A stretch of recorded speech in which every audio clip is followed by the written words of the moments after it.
things you have to hear the noise rather than just an imitation of the noise. I would think the throw out bearing on the clutch as well, but I'm not sure. Yeah. That will make that kind of a noise. Well, I don't know whether you heard me, but it's kind of hard to decipher what the noise is from a. I, I, I I, know, and I can't, and it doesn't last long enough for me to try and record it either, or I'd have played it for you. But it almost sounds like a fan hitting something or some gear hitting something. It's almost, and I can feel the shifter vibrate as well when this happens. Even if I, push the clutch in, it doesn't seem to alter it. Doesn't alter speed when I rev the engine.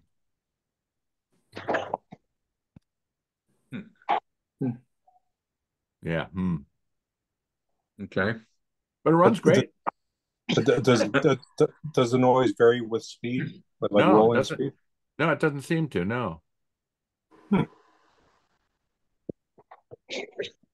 That's strange. Yeah. You would think that pushing in the clutch or putting it in neutral would change it, but it doesn't seem to do a damn thing. But I but pull you, the you heater think it's fan. only in second gear, Chris? Well, it's usually when I'm pulling up to a stop, usually I've shifted down to the second gear, yeah. So it's either just been in second gear or it's still in second gear with the clutch in, and I'm about to shift. Okay. Sorry, I Is didn't. it I after just you down? Go ahead, I Michael. joined. I joined late, sorry, and I didn't hear. Well, I joined on time. You guys were early. I didn't Right. hear. I didn't hear the complaint. Could you just quick briefly do it again? Yeah, it's like when I roll up to a stop in a stop sign or when I'm entering a car show, usually, embarrassingly enough, it'll just start doing this like kind of sound.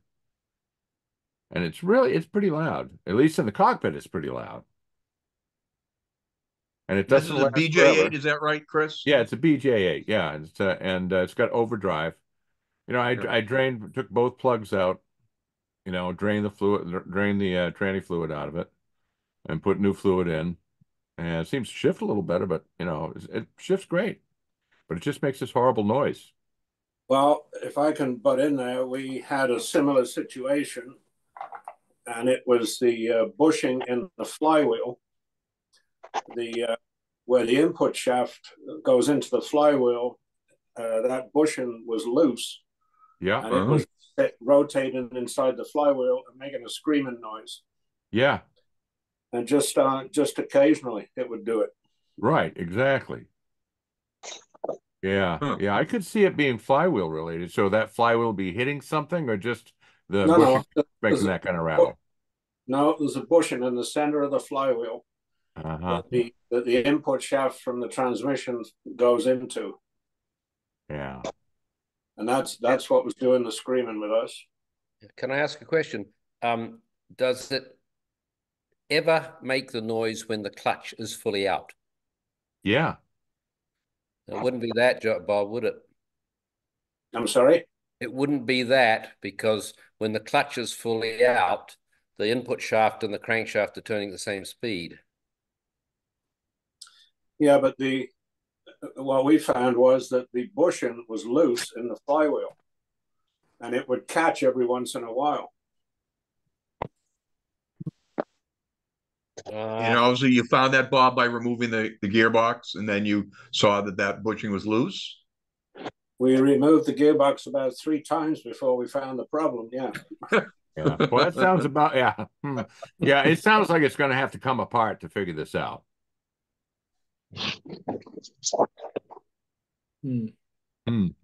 Meanwhile, it's drivable. It's just annoying. But then one of the times that we fixed it, we put in a new pilot bushing, and it was just solid brass, which I knew from the supplier, and we got the same result. So we had to pull it out again, and we dug through our parts supply and found an original one, which is I can't remember what they call them now, but they're impregnated with oil. Oil light. And you soak them for 24 hours and then put them in, and we've had no problem since. Really? Oh. Michael, what did you call that again? I'm sorry. It's called an oil light bush, as Yeah. Bob. And but my problem with that, Bob, is that there's no relative movement between the input shaft and the flywheel when the clutch is right out, right? Like they're all spinning as a unit. So I wouldn't have thought that that could make any noise. Just my thoughts. I'm pretty sure the does it with the clutch out. It may be that the clutch is in, but I think it still does it with the clutch out. Well, that would make a huge difference to the diagnosis. Well, what about what? But what about if the clutch was out and it was in neutral? Same deal. Same deal Same with the deal. clutch out and in neutral. The flywheel and the gearbox input shaft are all turning at the same Engaged. speed. Yeah. What about a synchro in second? Would that be anything that would do that, or Not really, no. uh, It doesn't have anything to do with braking. I know it sounds weird, but anything to do with braking. well, yeah, I got the brakes on at the time. Yeah, probably. It sounds stupid. Could the fan be touching the radiator? Not that I can see. No. Michael, before you joined, that was Chris had mentioned that was not doing it. He checked Yeah, both the fan and the radiator housing. Yeah, the first thing I thought was the fan and hitting something. I had taken the fan off at one point. One late night, I was going to put one of those Texas cooler fans in. Then I realized when I got the old fan out that I couldn't put that fan in without taking the radiator out so I could get the bolts in, and I didn't have enough time for that, so I put the old fan back on. And at first I thought, well, maybe I didn't tighten it up enough, and that thing's rattling. But no, the bolts are tight, and it's not hitting anything. Then I thought maybe it was a heater fan, but it's not that. Okay, so can you make the noise if you're just sitting stationary and you rev the engine up and down? Does it make the noise? No. No. Oh boy. It never makes it when I want to make it. It Yeah. only makes it when I'm in the middle of traffic and I can't pull over, and it doesn't last long enough for me to poke around and find out where the hell it's coming from. But it sounds like it's bell housing area to me, or under the dash. That's Called the mechanic's lament. Oh yeah, it is. Yeah. It's just a son of a bitch. Can you run it up to Fox Point and I'll take a look? Yeah, sure, no problem. I'll bypass second though, just in case. It just seems to go better from first to third. Yeah, I didn't have any problem if I did first to third and ignored second. Say that you don't have any problems to go first to third. Doesn't seem to. So with a suggestion from Doug Latham up in English Auto, he says, well, maybe you got something going on with second gear because you always seem to be in second gear or getting out of it when you approach a stop. So just go from first to third and third to first and see if it does it. And it didn't. Ooh. I don't know. That may be coincidence because it's intermittent. You don't know. Ooh. All right, I'm gonna take that one under advisement. Yeah, all right. Well, I like that flywheel bushing thought. That might be. You're gonna have to have a sip of rum to think this over here. Yeah. But one suggestion though, you know that plug on the transmission when you drain the transmission, and you've got that square hole that's right in between your 3/8 and your 1/2 inch. I found that if you take a hose clamp and cut a piece off and then wrap it around your 3/8 in like the shape of a little box and put it in there, it works like a charm. Next time you take it out, they do sell plugs that have standard square holes in them. Yeah, well, there you go. Yeah. That wasn't in there at the time, and I wanted to get it out. So I think, rather than grind down one of my 1/2 inch ones or machine it, I thought, I'd probably figure this out. And that was a nice little hack. So there you go. Well, hopefully need to do some more investigation over the next month, Chris, and hopefully you come up with some position we can certainly let you know when I find out what the hell it is. Have you driven it? Have you driven it a lot, but avoiding second gear, or just tried it once? Well, I tried it I went up to Bath doing it until I forgot and used second gear, and then I stopped it twice on the way up to Bath using, just from third to first. And of course, first at a dead stop. And, and it was fine. But when I forgot and, went into second just because if you're not thinking, that's what you do. And it started again. It did it. So on the way back, I very consciously tried not to touch second at all. Didn't seem to do it. And it's usually at the end of a long run. You kind of have to get it warm first and get it heated up and drive a couple miles before it happen, or even 40 or 50 miles. I can go on the turnpike. It's fine for like 50 miles, but then a mile or two off the turnpike, there it is. Well, I mean, I'd lean towards the second gear problem rather than the pilot bushing, but yeah, that's just. I don't know why how it would do that for second gear. Why would second gear be doing that? Well, there are bearings Yeah. inside the second gear hub, which run on the main shaft. Yeah. Possibly they're, I mean, they'd have to be in pretty bad shape, but possibly they're causing it. I don't know. It's not Yeah, but I didn't see, but I drained that transmission in the overdrive. I didn't see any particles in the screen at all. I mean, some of the darker, sludgier part of any of the transmission fluid, which is what, a 30 weight oil, did have a little bit of metallic look to it, like a metal flake paint job type of thing. I mean, really fine, but no big pieces at all. If the bearing inside the 1-2 hub was failing, it would produce like metal flake. It would produce metal flake, yeah. So there's a possibility for you, but it's a tough one. Yeah. Well, something's got to come apart, that's for sure. Sounds like it. Yep. Well, maybe wait till winter, Chris. It sounds like except that it's so goddamn hot driving that in the summer. I really like to drive it more in the off season than I do in the middle of the summer when it's hot as hell. Understand. God, I already burnt my leg on the transmission tunnel wearing shorts. Crap. Seriously. No, well, I think most everyone on this call is familiar with that problem. Oh yeah, I carry a little towel with me and put it in there. Okay, there you go. Yeah, well, we went out yesterday for a couple hours. It wasn't fun. Yeah. No. Yeah. I could miss July rather than October, September, November. Yeah, really. The September, October, November are the golden months in this part of the world. Absolutely. Yeah. No question. Yeah. So, well, thanks, Chris, for your question, kicking off our July tech session. I've been waiting for this, I'll tell you. Okay. So Dave Francis, what, about 6 months now you've owned the BN4? Yeah, but I didn't drive it too much last fall because I wanted to get some work done on it by Dave Silverplate at Bug Eye Guys in Brantford, Connecticut, and he turned it out in a lot of stuff.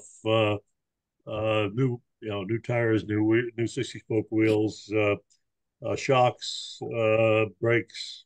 The major thing probably was a rebuild of the SU carbs, and when I got it in late April, early May, it was skipping. It was missing on acceleration, and they put in some new needles and twiddled with it, and through May and the early part of June, mid-June, the car was running great. I'm just no problem at all. About 2 weeks ago, when I was driving it, I started to get missing. It was starting to skip and miss again, particularly on acceleration. And then last week, I drove it for about 10 or 12 miles, and everything was fine. It started to skip and miss, and then started to stall at stops. And man, I barely got it home to the garage. Had to choke it to bring the idle revs up to 1,500, 1,800 RPM to get the car to keep it from stalling and get it home. Then the funny thing, this was last Friday night. Then the funny thing was Saturday, I took it out in the evening, drove it for about 15 miles. It was perfect. Last night, Sunday night, same thing. I drove it for 25 miles and it was perfect. So I've had incidences of after driving it for 10, 15 miles, it starts to really stutters, no noise, nothing like Chris has. I can't associate it with anything. I can't. I played with the choke, but I got to replace the distributor. Silverkite talked to him this morning. It wants to replace the distributor. But if it was electrical, I would think this would be something that would be consistent as opposed to, kicking in over a period of time. Are you running points still, or are you're running electronic ignition, Dave? Electronic. Oh, okay. You have a Pertronics. Pardon? You have a Pertronics electronic ignition inside the distributor? I can't answer that question. But, I'm a neophyte compared to you guys, but okay. So you said electronic ignition again. It sounds like you may still have points. Say again. But do you think you really have electronic ignition? I think yes, I do. Why? Why do you think that? Well, that's what Silverkite tells me. Oh, okay. Oh, he told you've got. He told you have electronic ignition? Yes. Oh, okay. Generally, they go. That's one thing different with that. When Pertronics goes bad, they go bad. You're not going to get anything. Right. It sounds like it's unlikely that it would be an issue with electronic ignition with this intermittent problem you're having. Right. Could you be getting vapor lock? Yeah, is the temperature the same? It's just sort of local. Well, where I have a problem is when I'm just doing local stop and go driving. I don't have a problem if I'm on a long haul, and underway and not stopping. Well, a lot of times if you're driving for a long way and the car's keeping cool, and then you slow down and stop and get in traffic, that's when vapor lock will show up many times. But if you're just doing a short ride and it's not all that hot, it doesn't sound likely. Was it hot out when you were driving? Not particularly. Last week was a little bit cooler than this week. Last night was a warm night. I drove a 25 miles or so, but it was a straight shot up and back, and really no stopping. So it just performed like it was beautiful. It was just a sheer joy to drive. That's interesting because mine was trying to do the exact same thing. It would hesitate on acceleration, and a friend of mine pointed out that I should check the oil level in the dash pots, and sure enough, they're a little bit low, but not much, but that much. So I put some light engine oil in, and that it was fine. But sometimes I'd notice it would be missing, like almost misfiring, and intermittent, and it was a bit disconcerting.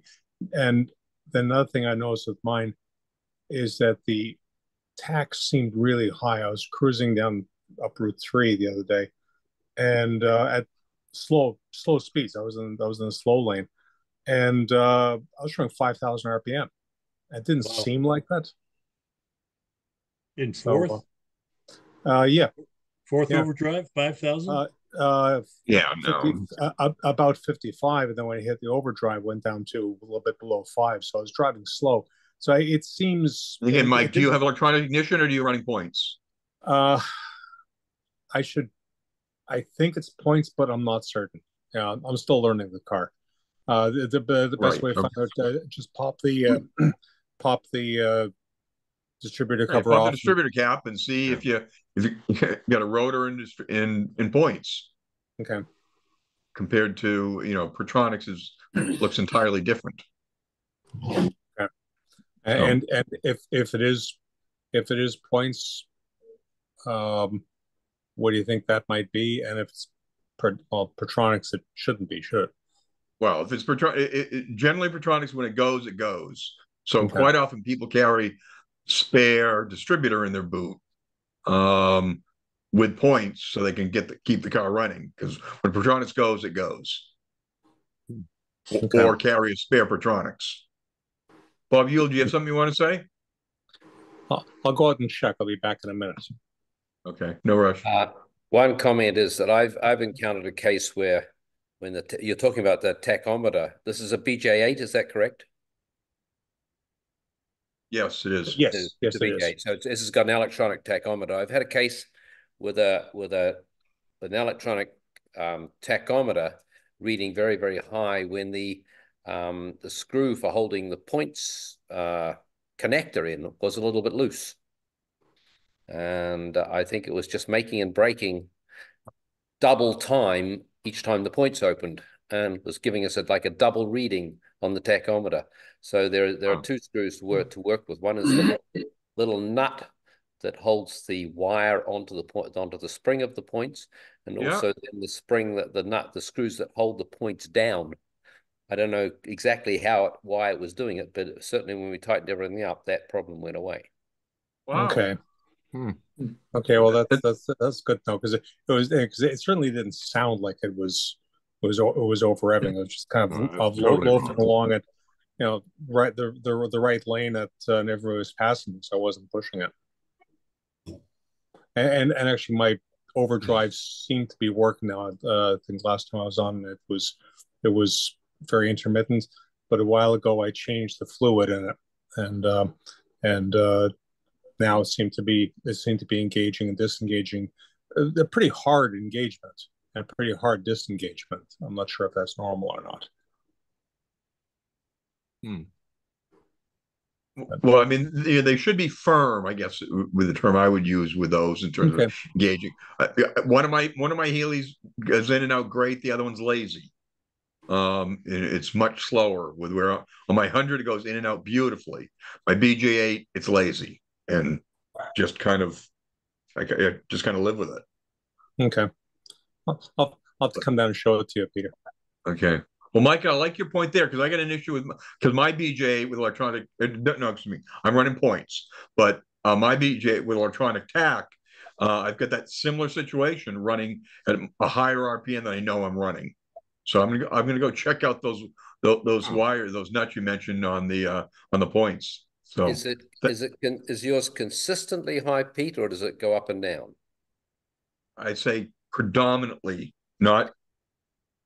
I say predominantly, not constantly, but predominantly. If it's predominantly hard, then the tachometers had problems with capacitors in the tachometer failing, which started to make them read high, and you can adjust them down, and they would keep going high. And then if you get the board, send the board into, I think Neisinger were doing them. They just change a couple of capacitors, and they come back to normal. Yeah, is Neisinger back in operation? Because they had a flood a couple of years ago. Yeah, I don't know. No, they're not. They're selling parts, but they're not repairing. Yeah. But Bob Abbott, you got a guy out in New Mexico that does your instruments now? My instrument guy's in Reseda, California. Okay. But his wife also has a business in Arizona. Okay. Yeah, and we've got the details of that on our website in the members only section, with where it has for vendors. Bob's provided that information in the past. This company or person that you're mentioning does what Neisinger used to do: rebuild tacks and speedometers and so forth. Tacks, speedometers, fuel gauges, right angle drives. If they're original, he won't do an aftermarket right angle drive for your speedometer. But if it's That's an good original, to know. That's good to know. Thank you. those, and they're called West Coast Instruments, so West Valley Instruments, and it's not only Healey instruments, or Smith's instruments. You'll fix any speedometer or tachometer. Thanks. Thanks, Bob. Hey, Peter. Yes. There is another guy in New York that worked for Neisinger, that I gave you the information a while back, and you put it on the website. It's on there. Yep. Yep. And he's right in New York. He did my speedometer, and it did a wonderful job. And that was just last year, Ken, wasn't it? Yes. Yep. You're Yeah, right. it was. His name was Mike something, and he left Nissinger with one or two of the guys that did all the repairs, and they started their own company. And it's right in New York. Okay, great. And you're right. I did put that. I remember you mentioned that a couple months ago, Ken. Thank you. Yep. So Dave, I'm not sure if we've helped you at all. It's So I think what I heard you say 80% is better than nothing. Oh, Are the guys in New York who do repair instruments, are they on the website? yes. You go to the Alden, go to the members only section of our website where it has the setup. There's like 20 pages of suppliers that are on there. It's sorted by function. In the members only section is Healey, lowercase is the password. Okay. Thank you. So Dave, what I heard you say is the past 3 days, everything's run fine. The last 2 nights, the Friday night, I went out, drove 15 miles, and things all came apart. And I limped back into the garage. I get up, Saturday. I said, I've got to, test this thing again. And I drove it about 20 miles, and it was perfect. And then Sunday night, same 25 miles, it was perfect. So it's one of these things that you keep driving those same routes. Don't go to that one you did Friday night. I about the same route I drive every day. Yeah, no, it's fine. We'll figure it out. But I love the car. I have to say, I think I claim the championship for the maximum duration between initial ownership and subsequent ownership. I sold my 63,068 in California, and I bought this one last year. So that was 55 years between cars. Wow. Wow. Yeah. Well, that's good. Yeah, considering you're only 39, Dave, too, that's pretty good. About time. I believe it or not, I'm older than I think probably everyone in here. Had my 84th birthday in April. Good for you. Wow. That's great. So I saw Jim Began's on. I saw you, Jim. Now, those of you who may be aware of Jim, but Jim is the only 3-time winner of the Dominic Falconeri Award for Best of Show with his BT7. In fact, no one's done it twice. So Jim's a Triple Crown winner with the Best of Show winner at our summits, including this past year. But Jim had a situation with your brakes. And you want to, Jim, give us an update of what happened with that and things to look out for? I'll see what I can do. The other night I came back from a show and stopped in the dooryard, unloaded the car, and from there I can kick it out of gear and just let it coast into the garage. And when I entered the garage, I stepped on the brake and I heard this metal to metal grinding. And I knew exactly what it was. It was, the brakes. And so I started investigating. I thought it was my emergency brake because that hasn't been working too good lately. So I checked the rear shoes and they're fine. So then I went to the front right wheel and the inside pad was completely right metal to metal. And all the rest, I checked the other side and everything was perfect. It had a good shoe on all of them, a good pad and everything. But that one pad was completely worn out. And just seems strange to me. I mean, I think I put them in probably, I don't know, 3 or 4 years ago, I guess. But everything's been working fine right up to then. The only thing I noticed, there was no smell, like it was usually when a shoe or a brake is seized up, you get a smell, you're smoking, and it stinks. Got none of that. The only thing I found was some that one wheel seems every time I cleaned it had extra dust on it. Yeah, oh, yeah. Like brake dust. I didn't pay too much attention to it as well. It's just from wear. But, So one pad was totally destroyed down to the rivets, and the other one was fine. All the other three were fine. Have you ever rebuilt the calipers? The calipers have been in there since I put the car together back in '83. I would hazard a guess that the inner piston is probably seizing in the caliper body.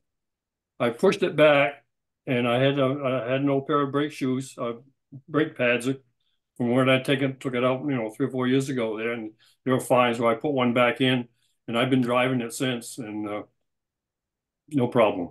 I jacked it up today and spun the wheel, and it's not dragging. It's fine. Jeez. Very odd. Yeah. A little back information. Back when I rebuilt these calipers, I made my own pucks out of stainless, and they've been in there. What you did? No problem. Whoops, did I lose you? I think I lost everybody. No, Rick Neville was saying, of course you did, making it out of stainless. Those of you don't know, but Jim is an incredible machinist, and he's done incredible work on his BT7. Jim, how old are the brake hoses? The brake rotors? Hoses. Oh, the hoses. Oh, they're new. They're stainless. I replaced them a few years back. Just back to Michael's point about the pistons. I mean, if you put a new shoe in, I'm just trying to think this through, but if you put a new shoe in, these are pads, the front discs. You put new pads in, so they'd be thicker. And could you still be having the same problem, but it won't manifest itself until it wears that new pad out? I seem to have lost your pictures here. I don't know where everybody is. All I got is Zoom up here. What would I do? We're seeing you fine, Jim. We can hear you fine. That was Tom Mulligan that brought up that question. Yeah, it was based on Michael's comment about the uneven pressure, I guess is the way to express it. And if you put a new pad in, you've rebuilt the thickness. Could that same situation be happening, but you won't know it until it's back down to the metal again. So Jim, on the other side, did you have the later pads on the left side and the old ones, quote unquote, on the right side? No, I replaced both sides back 3 or 4 years ago with a new set from Moss, but I know it's just premature to wore out. That's was my concern. I didn't know if it was just a bad pad, or I was wondering if anybody else had any problems with their brakes. Well, I think that was Michael's question in terms of it. Do you think that? I'd be looking to take the caliper off and take it apart just to be sure, because of course they are cast iron, and cast iron can produce iron oxide, and if it's been on there for many years, possibly there are flakes of iron oxide jamming the seal. That's about the only thing I can think of. Yeah. And on my point, Michael, with putting a new pad in, mask that until the problem gets worse as the pad gets thinner. Very, very possible. As it gets further out, the stuff jams in the back of it. But based on what I'm hearing about Jim's workmanship, I'm disinclined to think that's a possibility. It sounds like that piston's hanging up. I agree with Michael. There's something going on with that piston. It's either something's jamming it up, or like I said before, it could have been a bad hose. But if the hoses are fairly new, that wouldn't seem to be it either. So I agree with Mike. I'd take it apart and see what's going on inside the caliper. If something jammed up, would both sides wear at the same time? The inner and outer? Not necessarily. These are not floating calipers, as you know. They're fixed calipers. So if one piston seizes, it tends to push one pad against the disc. where the other one will still retract. So if something's the seals are square, as you know, and the idea was with these Girling calipers, because of the shape of the seal, when you release the brake pressure, the seal goes back to its natural condition and actually pulls the piston back very slightly to release the brake to make the rubbing. That was the theory in the day. So if that mechanism isn't working, possibly that pad is dragging a little bit, but it's a toughie because you've said you've had it up in the air and it still spins free. Doesn't sound likely, does it? I've driven it, well, probably since that's happened, I've put 20 miles on it. Well, more than that. I went down to Bath. That's 15, 30, almost 40 miles on it. And like I said, I picked it up today and checked it, and it was perfectly fine. Did you Did you notice any more brake dust on it, Jim? I didn't notice it today. No. I'll probably be another 50 miles before that will show up. But I'll try. I'll keep an eye on it. Basically, I was just curious if anybody had any problems with their pads. That's all. I would suggest giving when you spin, if you jack it up and the wheel spins, get in, push the brake pedal really hard, then try spinning again, just in case that causes it. Sometimes it does. I don't know. Yeah, that sounds reasonable. I'll try that. Is the steering pulling at all? What was that question again? I'm sorry. Is the car pulling to one side or the other? No, it isn't. No. Good point, Lance. The brake dust thing is an indicator because if you've got brake dust appearing on one wheel, then obviously that pad is contacting the disc with some pressure, where the others are not, I would think. Yeah. We're not much help. Well, that's fine. I'm going to keep an eye on it, and I'll go with it and find out what's going on and see what happens. Okay, good. Any other questions, Jim? No, I'm good. No, that's it. I wish I could get my pitches back, but I don't know how to do that. Do you have a Mac or a PC there? What kind of computer do you have, Jim? Yeah, I got a Mac. If you bring the cursor up to the top left, something may pop up that looks like a waffle, and or a grid, and that puts all of our images up. I don't know. If I lose you, well, I'll say goodnight, but I'll try to get back to you. One other thought, Jim, just occurred to me is it possible that the pads are actually jamming in the body of the caliper rather than the piston jamming? Oh yeah, I see what you mean. They came out easy enough. There wasn't any problem taking it out, putting a new one in. They seem to slip in and slip out pretty easy. And that would be unlikely then. Yeah. Do you have any grease on the end of that when you put them in, Jim? No. There was a shim in the back that I reinstalled. Yeah. And on the old pad, but okay. But, well, I did keep an eye on it and see what happens. I did go and check. Mine does have points, by the way. So okay, thanks, Mike. And just to don't mean to interrupt, but just reiterate, what am I looking for to see what may be loose? There's a little nut on the top of the points where a wire goes to the top of the spring. Make sure that nut is tight. It should have should have a washer and a spring washer under the nut. That's the wire that goes to this little looks like almost a capacitor, a little canister. Yeah, that's correct. That's the capacitor. And then there is a screw, or in some cases two screws, that actually hold the points down.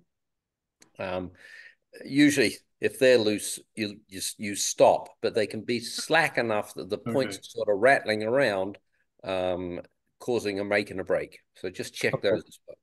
All right, thank you. I got my pitches back. I'm happy. But Jim, we probably don't look any better than beforehand. No, nobody looks any older. They all look like Okay. So Andre's got a BN2 55 BN2, and you got some problems with your trafficator, Andre. So it used to be self-correcting, and now it's no longer because you had to do some changes to it. Is that the case, Andre? Yeah. 5 years ago, I purchased a car and there was a problem with the trafficator. And so I sent it out for rebuild. Went out to Curtis out there in California and got it back, reinstalled it, and it worked perfectly. A couple years later, I'm coming back from a show and I noticed that my steering wheel was loose. So I had to go in there and tighten up the nut. So in order to do that, and get a socket on it, I had to pull everything out again. Now, I typically take pictures of everything from every angle. So if I have any questions, I can refer to the pictures, but for some reason I did not. And when I put everything back together, the canceling arm was in the 4 o'clock position and it would not cancel. So I'm thinking, well, maybe the canceling arm should be, logically thinking maybe it should be at 12 o'clock. So I took everything out again, moved it, put everything back in, and it still will not cancel. I got one of those little sticky notes there that says, don't forget to cancel your signals. Yeah, right. Yeah. But you still forget at times. They'll blow off. Andre, I had the exact same problem, and I haven't taken it completely out, but I did take it out enough to at least hose it down with the contact cleaner just to try to remove some crud, and it does seem to be a bit better. I did find a 24-page PDF, somebody exactly talking about exactly how to do that. What's the best way of getting it to you? Mike, why don't you send that to me? Okay, I will. And I'll send it to Andre. Okay, as a text message or as an email to you. Okay. No, send it to the email if you don't mind. Yep. So what you're saying, Mike, is that it doesn't matter what position that canceling arm is.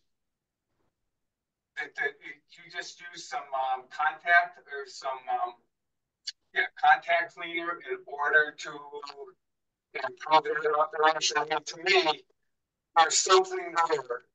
I can feel it, that there's something restricting it from going back to where it should be.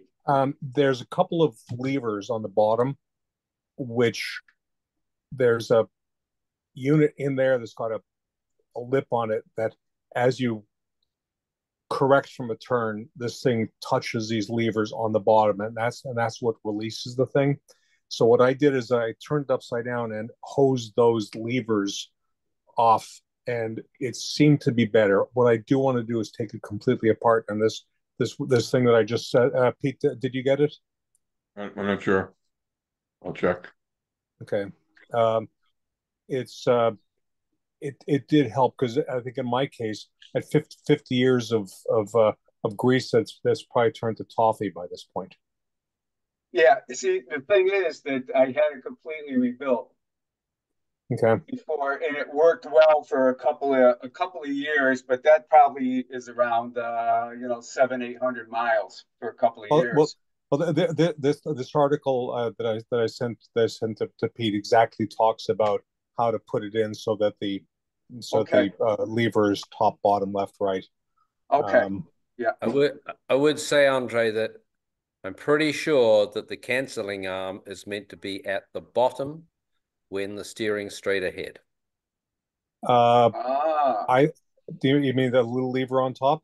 No, the one it's actually an arm on the washer that holds the steering wheel on. Yes. Yes. And it's not visible when it's in place. No, that's right. And that arm, it's actually split down the middle. I have no idea why, but it's got a split down the middle. That arm, as I recall, has to be at the bottom because it engages in a notch in the cancelling ring. Yes, that's absolutely correct. And I think it's the bottom, nowhere else but the bottom. You're right. You're absolutely right, Michael. It has to be opposite of the little lever that you turn left and right. It's that should be at 12 o'clock. The canceling arm that you're talking about has two bumps on it on either side. And those are what trip those little levers on either side of the bottom of the trafficator. So that should be at 6 o'clock when the little things you move are at 12 o'clock. And then little bumps is not a technical word, it's cams. yeah. You're right. Now, little bumpy cams. This is a technical talk here, you know. I knew what he meant, though. Now, should that be something like when I took the trafficator out, I really didn't see anything interesting in the dish that if you will, that's that's part of the steering wheel that the trafficator sits in. I didn't see anything really attached in there, or is that or all those little bumpy things part of the bake light? Cam things, cam, all right? Cam. No, the cam things are on what's called the cancelling ring, which is a die-cast ring, which is right around the outside of the whole switch mechanism. Yeah, and it's about this wide, isn't it? It's about a half an inch wide. It's got a lip on the bottom, and it's got that notch in the bottom. And that notch in the bottom is where the cancelling arm turns the cancelling ring. And the canceling arm is in the dish the cancelling arm is part of the washer, which is under the nut that holds the steering wheel on. Yes. Yes. Yeah. Okay, I didn't notice anything in there. Interesting. Okay. It's a very sophisticated looking washer. I don't know why it's so sophisticated looking, but it's got grooves across the back and all sorts of things. And designed by Lucas, which I think it might have something to do. I think Joe's a bonus coming. Which the warp thing about it is that it's not turning the light off, and Lucas should turn the light off just by definition. Anti-Lucas. Yeah. Greg, just moved to Florida. People drive with the blinker on all day long there. Yeah, there you go. Well, I'm not quite old enough. They're only in Buicks. I live in the Boston area, and I think I get a feeling that turn signals are an option. And driving with your lights off all night, idiots. So Andre, I sent you that list. Is that PDF file from Mike? I forwarded this to you. So you got it. Good. So you should have that on your inbox. All right, appreciate that. Yeah. Yeah, it's a good article. It's about 24 pages. Yeah, it's a good article. No, this gives me the confidence. I don't really want to go in there because I'll tie the car up for a while. But now I have the confidence knowing that maybe it is not quite in the right spot, and being at 6 o'clock as opposed to 12 o'clock, it does make a lot of sense. And avoid using a pry bar. That's my second go-to tool. That's the fancy thing you were talking about. That's right. Yeah. Okay. That's it. Yeah, that's it. Yeah. I'll have to see if mine is even in there. Okay. Is it the same for every year of Austin-Healey? No. Or are they similar? After the 100s, they went to a different system for cancellation. Okay. So they didn't use that. They didn't use the cancelling ring and the. Oh, hang on. No, my apologies. All the fixed steering cars use the cancelling arm and that funny washer. Cars that have adjustable steering have a different system. Okay. I actually, according to this article, it really is the same because he references he references whether it's adjustable or not, and that only makes a difference when you pull out. One's got a shorter stator tube, and I think he did in this article. I believe he did address it. So on the adjustable column, the bumps, cams, are actually on a pressed metal piece, which is part of that upper stator tube that you're talking about. So this pressed metal piece stays fixed as the steering wheel turns, and that cancels. Whereas the other car, the fixed cars have a die-cast ring around the outside of the switch assembly, which is turned by that arm, or held in place by that arm, actually, truth be known. Yeah. Okay. Sorry, it's getting confusing. Read the article. Yes. Andre, is your car adjustable or non-adjustable steering column?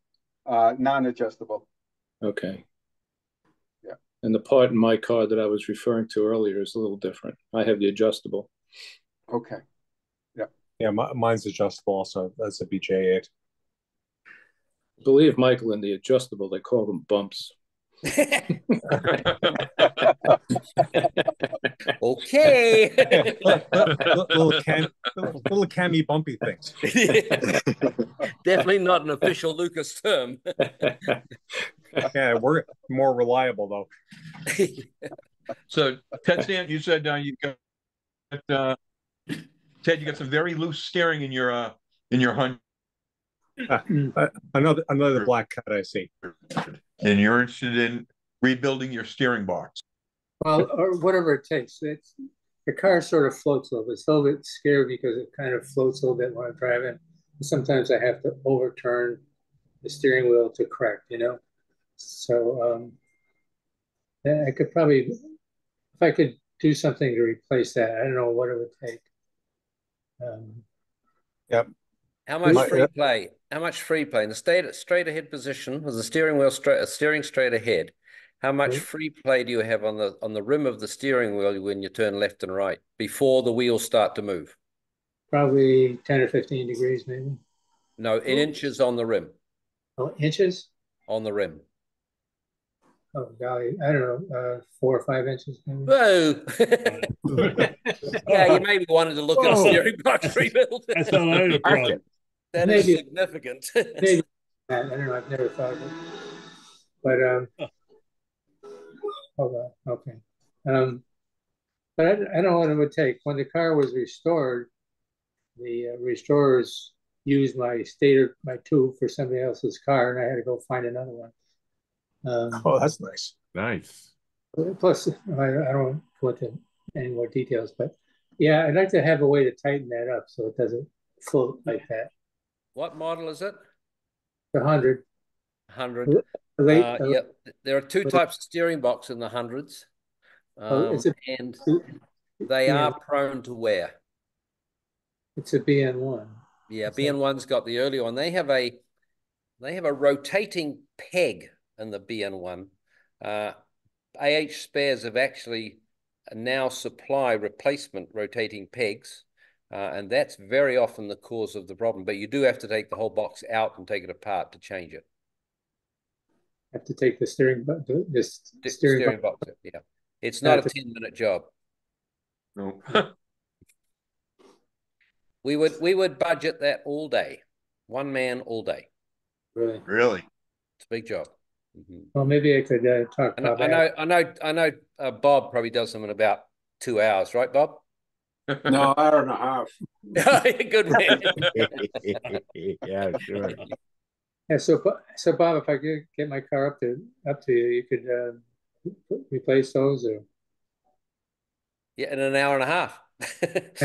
You can just wait. I think he was referring to Bob Abbott. Correct? Oh, you weren't going to take it all up to Ontario. I didn't think, Ted. If I had a trailer, I would. I wouldn't want to drive it up there.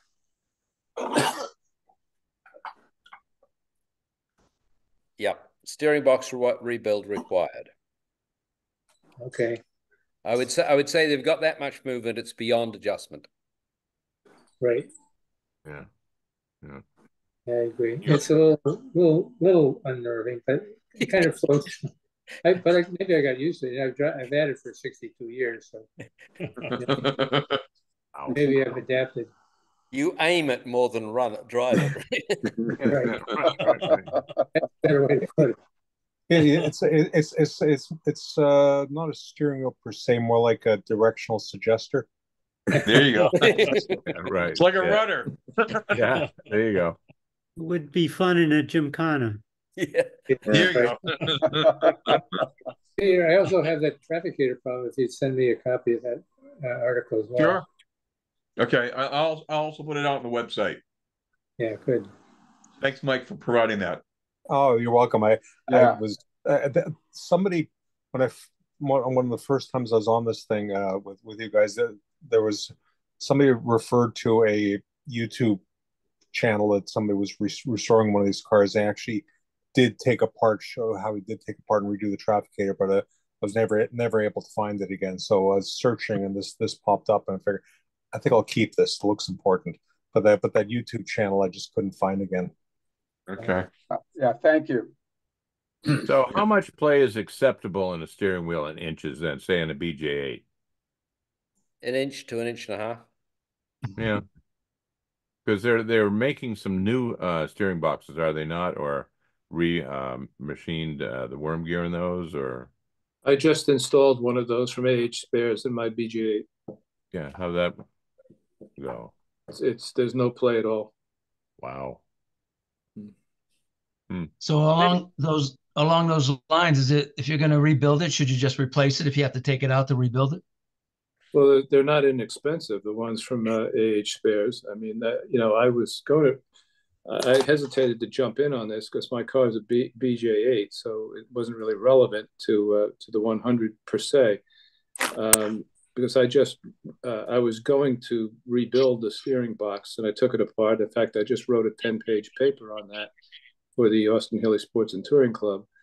And, so what's inside the steering box? Because I was kind of surprised as what's in there besides a peg and oil. And so,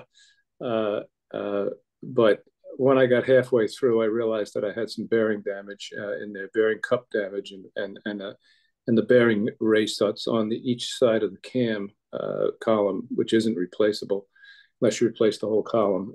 I was all the way there with the labor and halfway there with the cost. So I decided to just put the new AH Spares one in.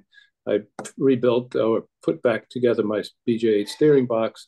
I think it's a serviceable unit, and it's downstairs in my basement, which I call the parts department now. It'll probably never be touched. So, but the AH Spares box is, it's a direct replacement. And again, I'm talking BJ8. Direct replacement. Everything goes back on just like the old one, and it feels remarkably better. So anyway, for what that's worth, but that doesn't help you much, right, Tom? I'm sorry, I didn't catch that. Couple grand. I have to, by the time you ship it and everything, yes, it's probably $2,000. Yeah. Okay. Wow. But the parts I needed to replace, which I could have also gotten from AH Spares, were about half that cost. And one of the reasons not to do it is the work involved, but it wasn't as bad as I thought, taking out the box and putting in the new one. Thanks, Tom. Does that unit come out to the you have to take the grill out, get that unit out? BJ8 I'm talking about? Yeah.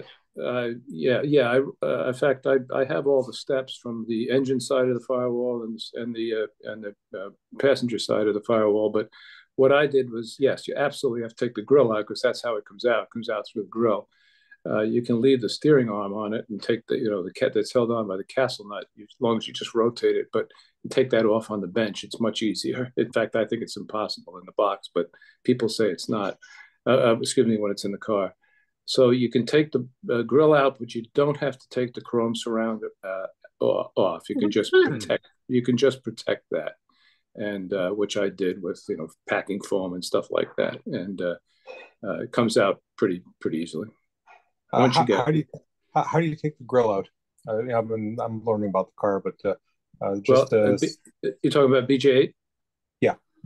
Okay, when you take the wheels off, you've got two forward splash pans on the front end of the wheel well. You take those off as well. They're just held in by 3 or 4 little sheet metal screws.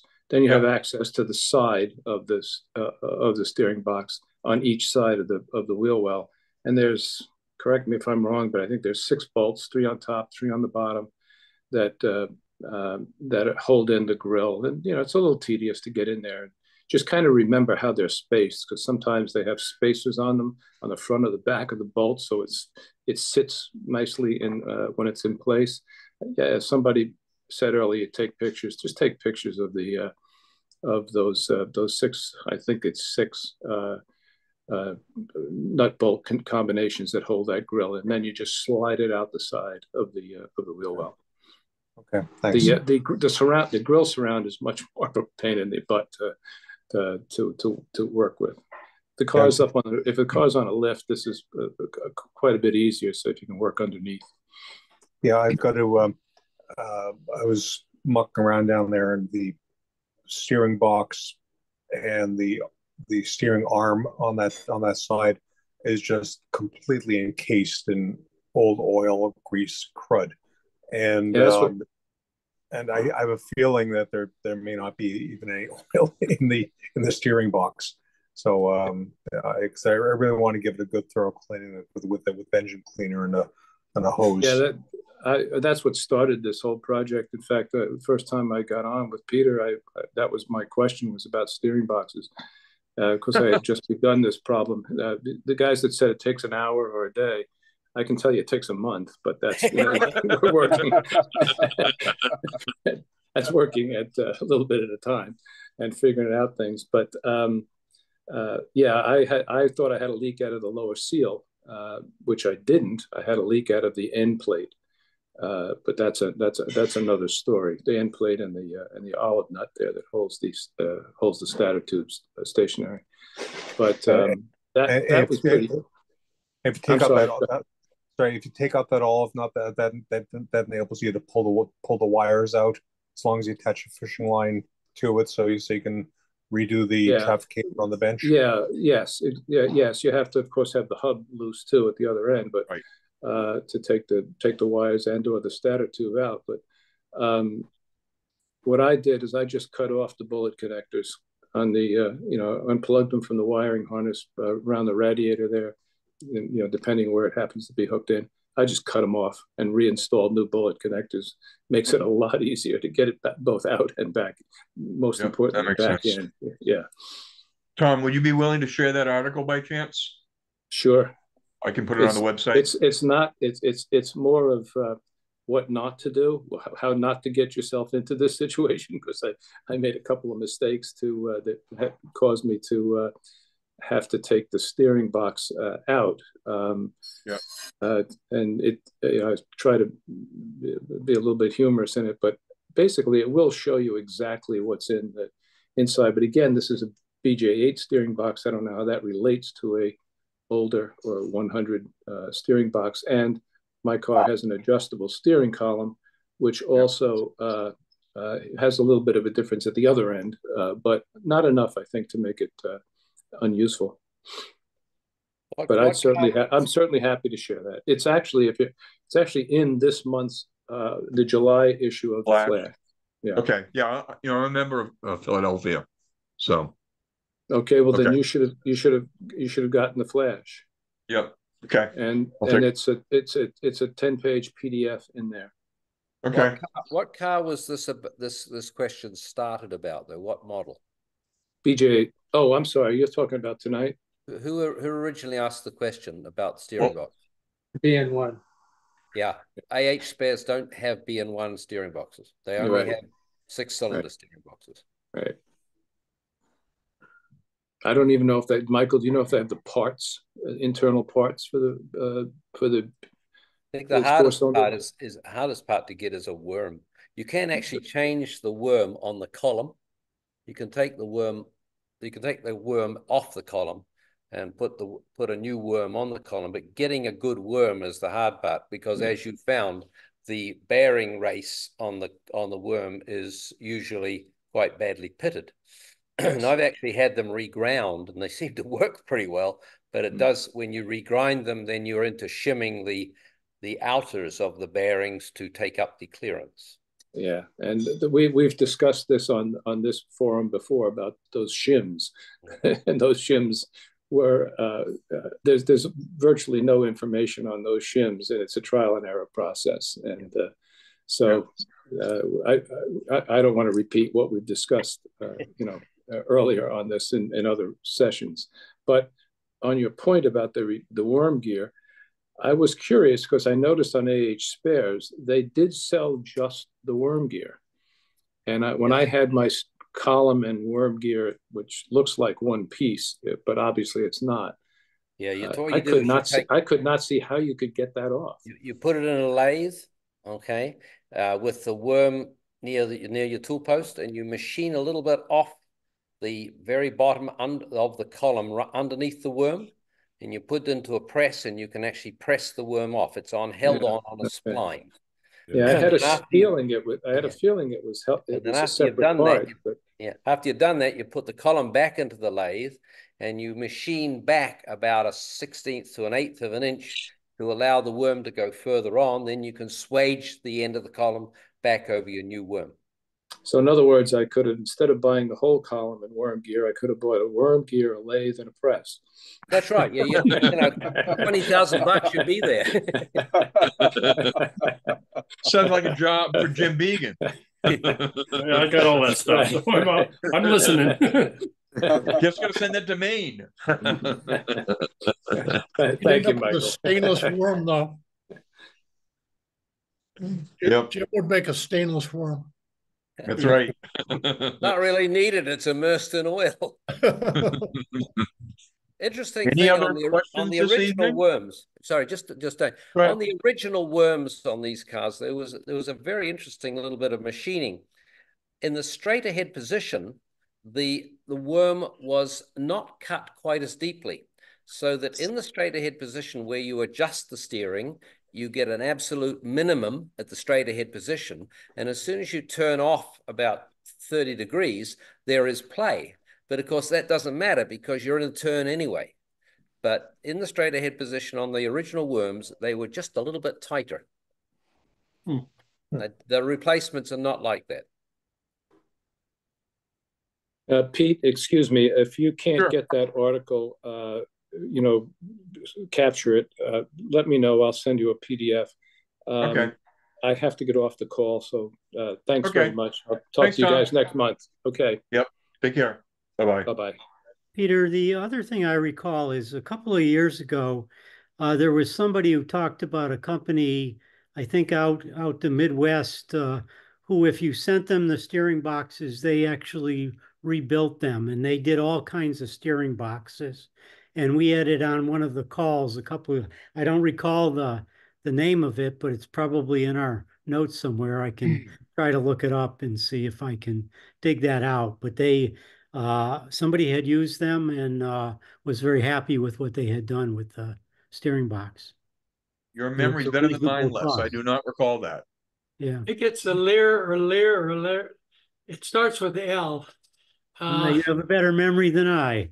Yeah, I did a Dodge truck with them, and they did a very, very good, very satisfactory job. They're out in the Midwest somewhere. I can find Alden, if you figure out who that is, can you send me the details on that? I can add it to the website. Yes, it's their logo is their sticker is on the side of my steering box. Okay. And, I'll try to get it. What do I do? What is your? I guess I should. Healey BN4. Healey? At Comcast. Yeah, HEALEY. B as in boy, N as in Nancy. 4, the number 4 at Comcast.net. That's you, right? That's me. Okay, Healey BN4 at Comcast.net. Yeah, Comcast.net. Yeah. Yep. You'll never guess what my first Healey was. BN4.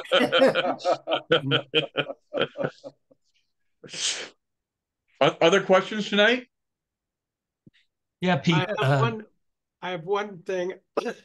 I rather stupidly ended up with two kits for the SPAX front end shocks for BJ8.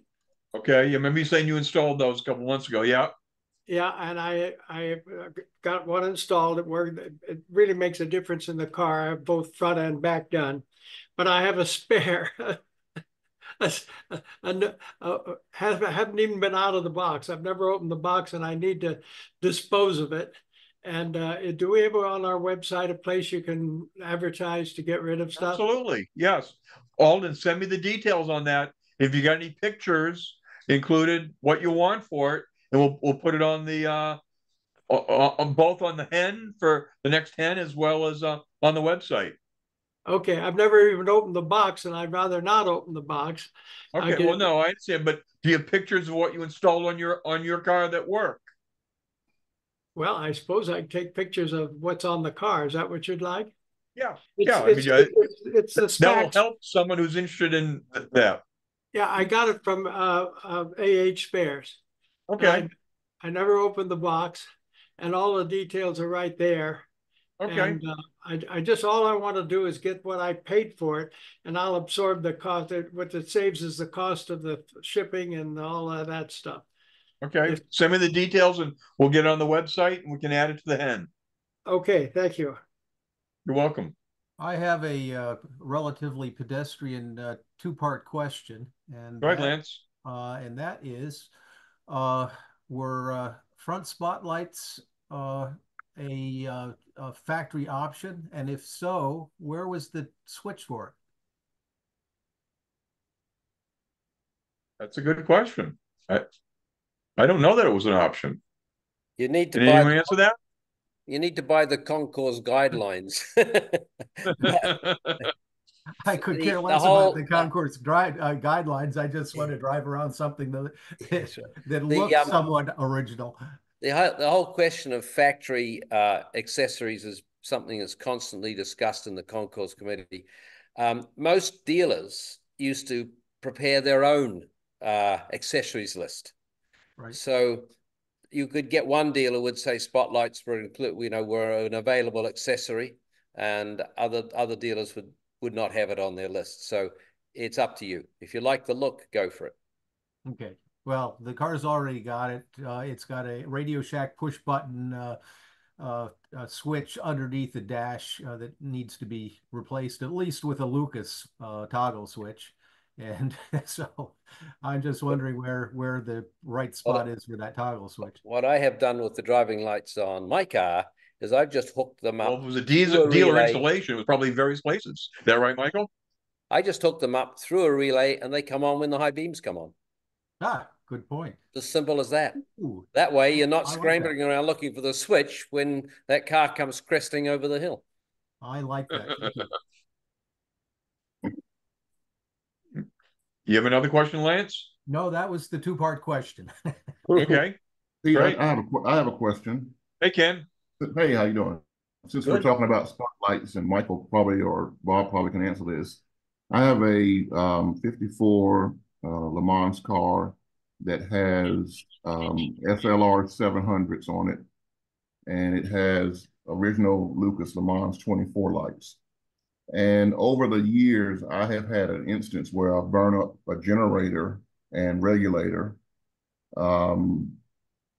Typically, it happens when I'm driving at night. I mean, I don't drive at night a whole lot, but every once in a while I drive at night. If I'm driving at higher RPMs, I've burned up generators and regulators. I've heard that the LSRs don't take much amperage, and I've heard they draw a lot of amperage. Is that the cause? Is that the cause? They draw a lot, Ken. They draw a lot. You've got your headlights on and you've got spotlights on. You're drawing more than the generator can produce. So that's what's causing the burnout, is having the spotlights on. Right. The battery's going dead. The generator's trying its very best to fulfill the requirement. The secret is to get some LED headlamp bulbs and spotlight bulbs if you can find some. I think you can get spotlight bulbs now on LEDs, but they draw way less than half. They draw about a third of what the incandescent bulbs draw, and you'll not have a problem. And the Le Mans 24 lights that I have are from the 50s. They have the bullet connectors, and I actually have yellow bulbs in there because they came from France. But I recently, Michael, I bought one of the new dynamos. That's an alternator inside of a generator, Lucas Classics. Have you seen those? Yeah, probably won't take it. They overheat as well. They do? Yeah. Really? Yeah. Wow. They can't produce the grunt required to supply that many lights. You got to go to LEDs. Okay. Thank you. Thank you. Good to know. Peter. Yeah. Hey, Rob, how you doing? Good. How are you? I have a couple BT7 questions if we have time. Sure. Gas pedal return spring. Any words of wisdom as far as replacing that? Any pitfalls other than looks like you have to be upside down in the footwell? Michael's shaking his head yes. Yeah. Yeah, it's a painful job. Okay. There's two brackets that hold the pedal shaft rotates in. You've got to take those two brackets off. There's 2 bolts in each bracket, and then you've got to take the arm off the other side of the firewall, the arm off the throttle pedal shaft, and then you can take the whole assembly out. Okay. Put in your fancy new spring, put it all back together, and if the spring was made in China, it'll probably last 2 or 3 years. Okay. It's enough this for you. It's called Healy yoga. Yeah. Last month. Wait, I'm sorry. Sorry, go ahead. I have a follow-up question for you, Michael, and this is kind of the frustration I've had over the last couple of years. Obviously, they had SLR 700s and Lucas lights, Le Mans lights in the period that worked. I've seen many cars with them. So what was the difference? I mean, everything on my car stock as it was, but in the period, the Le Mans cars, the Sebring cars, whatever did they have a different generator, like a special equipped generator? I believe they used to put an upgraded generator in. Okay. Like your generator only produces about 23 amps flat out. Right. You need about 35. Ooh. So, Wow. and there were Lucas generators around that did produce that sort of current, but they were used, in the competition department, they would put them in. Right. Michael, I think they came from a bus. Yeah, so you're right. Really, I think there was some bus that they got them out of. Yeah, very, Really? very likely. Yeah, yeah. Well, the new dynamos that I was mentioning, Michael, they're 60 amp. The ones with the alternator in them? Yeah. Yeah, but I've heard that they don't last. Okay. Thank you. That's depressing. Rob, you had other questions? Well, if you look at an alternator in your daily driver, and look how open it is. It's wide open. And then you put that inside a dynamo. Where's it going to be cooled? How's it going to get cooled? It's not going to get cooled. And it gets hot, really hot. But the warranty's up. Sorry. Yeah, it has a lifetime warranty. Oh, good. Yeah, we worked on a car with one of those alternators in a generator casing that had stopped working, and I took it to a rebuilder who rebuilds the Lucas equipment, and does all our starters and generators for us. And he took it apart and he said it was unrepairable, and sent it back. Mm. Good point to know. That's unfortunate. Yeah. Back to Rob, you had some other questions? I did. Thank you, guys. Last month we were talking about the battery negative cable to the solenoid and where it goes through the trunk. Yep. And then through that plate that sits by the battery.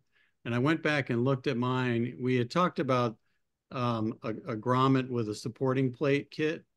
And and I went back and looked at mine, and it actually just has just the pure rubber grommet. It doesn't have this more sophisticated plate that supports a rubber grommet, in a bigger grommet. I'm trying to figure out, was that changed as a safety measure?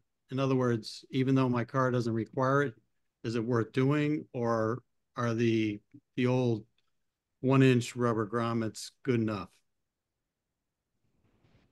What year was your car? 61. It looks like they changed around car 15,000 from what I can tell. Yeah. Rob, you got my email, right, with the photograph? I did, thank you. Yeah. Yeah, so my car, which is 15,240 something, it didn't have any metal plate, just a rubber grommet. That's the original, and that's what I replaced it with. I would suggest that they probably changed it for a reason.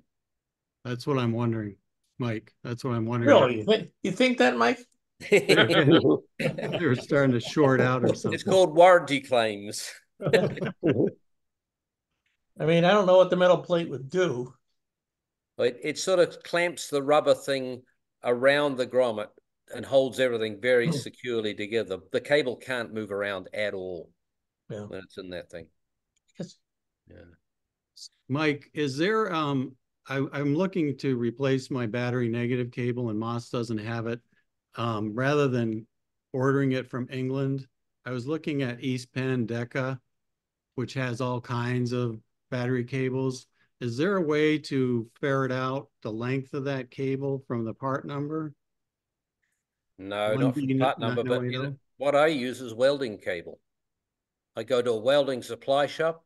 They have fabulous, very well insulated cables. They are really good, and they look like the originals. Okay. And you buy a 20-foot roll for not a lot. And it's because it's a 4-gauge, right? Is that right? Yeah, that's right. Yeah. Yeah. The welding cable's typically finer wire, but it still does exactly the same job. Okay. Rob, I think I bought mine from British Wiring. Oh, did you? British Wiring. Okay. And I think I know the answer to this question, but I'll try it anyways. Radiator air deflector assemblies and heat shields for the carbs. How critical are those to keeping the car somewhat cooled? I've discovered that mine doesn't have either. One's besides the shroud on the radiator you're talking about, Rob? Yeah, apparently there's a shroud that goes around the core of the radiator that I assume deflects the air through the fins. They're essential. Essential. Okay, that's what I figured. But and I think that heat protector under the carburetors, yeah, I can't see that being an optional part either. I wouldn't think so, because it's got the asbestos right shielding on it. Yeah. Don't need the asbestos. No, asbestos no good no more. Well, just don't pick it apart and breathe it. Yeah. As long as it's not friable. Yes. Yeah, that's right. The last question is, I've seen, I was going to have my radiator record because it hasn't been done in 25, 30 years. And I keep seeing these ads for, stainless steel and all these other kind of fancy radiators. Is that really much better than just having my original one record? Can you find someone to record? Yeah, there's actually a place near Killington, Arthur's Auto, that I believe still does it. I've had some done recently. I would suggest that even recoring is not always necessary. If they take the top and bottom tanks off, they can rod them, what they call rod the radiator. They clean out all the tubes, and they work really well. Mm-hmm. They just get blocked up. Okay. So my fins, some of the fins are looking a little smushy. Is that indicating that there's more rot there than just rotting the tubes will take care of? I think. Well, if fins are bent, they can be straightened. Yeah, no, this is more like Like sort of exfoliation type thing. Like, yeah, soften, Yeah, that's record time. Okay. All right, that's all I had. Thank you very much. Good. Hey, Peter, I've got a question for you with regard to driving lights. You have driving lights on your 63, don't you? I've got driving lights both on my 100 and on my BJ8 and one of my Sprites. So have you had a situation where you're cooking alternators or generators? I have not. I don't run them a lot, and I rarely run at night. But no, I've never had and so I've got alternators on both my 100 and my VJ8. They both have Lucas fog lights and driving lights, really. They're not fog lights, driving lights. And I've had no problems. Same thing on the Sprite, but the Sprite's been converted. It's a negative ground, it's got an alternator. Okay. But yeah, right. I've not had any problems with what Michael shared with what's going on with generators. So, and on my other cars, I have a BJ8 that is still positive ground and has the 576s on it, and I never had a problem with those. And I have a BN7 that is negative ground. It has a American alternator that has 576s, and it doesn't have any problem. Never had any problem. Yeah. Thank you. Alternators typically put out 50 to 80 amps, even as much as 175 in some cases. Yeah. Yeah. You can toast your toast in the morning with those things. So Pete, actually, can I have a follow-up question? Sure. The drain pipes that come out of the manifold, the pipes run down, and it looks like there should be a clip with a rubber ferrule that holds that pipe somewhere near the oil pan. Does that sound right? And I'm trying to figure out how do those utilize one of the oil pan bolts to hold that ferrule set? Yes. Yeah. Okay. Okay. So there are two bolts on the oil pan that are longer than the others. Okay. And then you put the little tab with two holes in it on the bolt, and put a nut on top of it, and then feed the line through the hole. I'm not sure that they had grommets. I think they were just holes in a plate. Do you see grommets on them? Hey Rob, tomorrow I went through that, but I don't remember. But I'll take a photograph of mine tomorrow. Okay, that'd be great. Thanks, Rich. Yeah, they Mike, at least they're listing them as clip rubber ferrule sets, like at AH Spares. And they're showing it as having a tiny little rubber grommet. Yeah. Going Well, you through. think you get too hot down there to have a rubber grommet? Well, that's true. We always put rubber grommets in them. Yeah. Okay. I think it does have it, but I'll check. Okay. Thank you. Otherwise, you would have lost points, Rich, right? What's that? Otherwise, you would have lost points down in the Poconos. I guess so. I mean, whatever came off my car went back on. That's right. Okay. Question on oil filters. Sure. What's the good oil filter? Spin on, spin off oil filter. Is that one that they have in the catalog? Is that a decent oil filter that they have in Moss? Like K&Ts, or is that the one? K&N. K&N, okay. Yeah, K&N. Yeah, I've used K&N. I've used Fram. I've used Wix. Real Heelys have cartridge filters. Right. With felt. And you love getting that seal up there into the canister. Yeah. That rubber seal, geez. I just checked, by the way, and there were grommets on those drain tubes originally. Okay. Thanks, Michael. Thank you. Okay. On one of the last ones, I was talking about a problem I had with my turn signals, the indicators. That normally you get a bright one and a bright one. I was getting simultaneously dim. the external the turn signals outside will work fine with just the indicators. And I think it's actually had to do with the trafficator, because when I cleaned it and I wiped the trafficator back and forth a number of times, the situation improved to normal. But sometimes still go do doubles, but I think it's probably a grounding problem or a problem. Yeah, probably a ground. Yeah. In the trafficator itself. And I found that and I haven't taken it apart, so I don't know all the details on it, but when I took the trafficator lever and put a little bit of tension toward me, then it seemed to work better. So I don't know the interior, but that problem I think is in the trafficator, and once I cleaned it, it seemed to be a bit better. And when I exerted tension on it, probably pulling that arm against some of the contacts, it seemed to be better too. Not something I'm worrying about, because as long as it works outside. Right. There's another thing that's a little more complicated than it looks. The original Lucas flasher unit is a really clever little device, and you will notice if you've got an original flasher unit on that the indicator light comes on when the turn signal lights are off, and when the turn signal lights come on, the indicator goes off.